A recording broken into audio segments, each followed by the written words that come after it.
ئەم شەقامە خورماتوو دەکا بە دوو بەشەوە سەرجەم شارەکانی کوردستان و عێراقیش پێکەوە دەبەسێتەوە. لە ساڵانی 60 سەدەی ڕابردووەوە بڕیاری جووتسایدکردنی دراوە، بەڵام ماوەی چەند ساڵێکە کارکردن تێدا دەستی پێکردووە. طبعا ئەم قەزایە لە خزمەتگوزاری زۆر دوورە. تۆزێ بەغا بە چاوێتر سێریەکە، تکرید بە چاوێتر سێریەکە.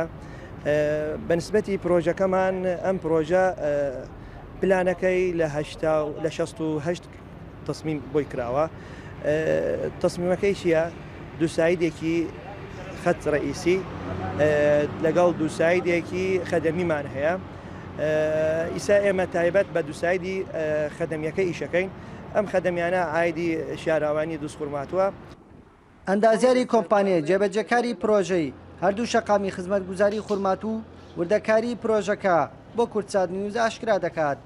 پرۆژەیە سەرەتای دەستپێکردنی دەگەڕێتەوە بۆ 2014، بەڵام بەهۆی شەڕی داعش و چەند کێشەیەکەوەی تر ڕاگیرە لە 2008 دووبارە کۆمپانیان دەستی کرد بەکار. ئیتر لە ڕووی سەرفکردنی سولفەوە کێشەیەکی زۆر هەیە لەم پرۆژەیە، سلفەی بۆ سەرف ناکرێت.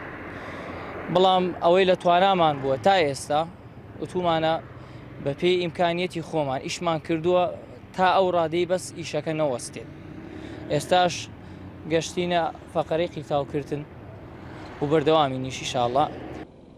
بەتەواوبوونی ئەم پرۆژەیە جگە لە کەمبوونەوەی قەڵەباڵغی و پاڵەپەستۆی ئۆتۆمبیل لەسەر شەقامەکان، جوڵەی بازاری دوکاندارانی سەر ئەم شەقامەش باش دەبێت. بەڕاستی ئەمە بەلەوەی قیر بنوێت ئەم ناوە خۆڵێکی زۆر بوو، تەسیر لە مەوادەکانمانە کرد، عیش نەبوو، حرەکە نەبوو، سیارە ناوێسیا، شعدەکە دەستکە و شوێن سایرە ڕاگردنی زۆر کەمە. فقط داواکە ئیسا لە خاوە زیاد بێمە قیریان کرد. طبعا حرەکەی اقتصادی زۆر باشەوەی بۆ لای ئێمە، تر سایرە توانێت بێت. ئێمە داواکارین لە هەموو جعلەکانە باخیر بێت بۆ شارەکەمان، بۆ خۆمان، بۆ حرەکەی اقتصادی شار، بۆ جوانی شارەکەمان. والله ئوستاد بوو مەسەلە یعنی شەوارە لە ڕاستیدا ماوەیەکی زۆرە کارکردن لەم شەقامەدا وەستاوە و کار و کاسبیمان نەماوە. سپاسی هەموو لایەک دەکەین کەم شەقامەمان بۆ قیرتاو دەکەن. بە تەواوکردنی ئەم پرۆژەیە بازاری کارمان باش دەبێت. داواکارین شەقامەکانی تریش تەواو بکرێن.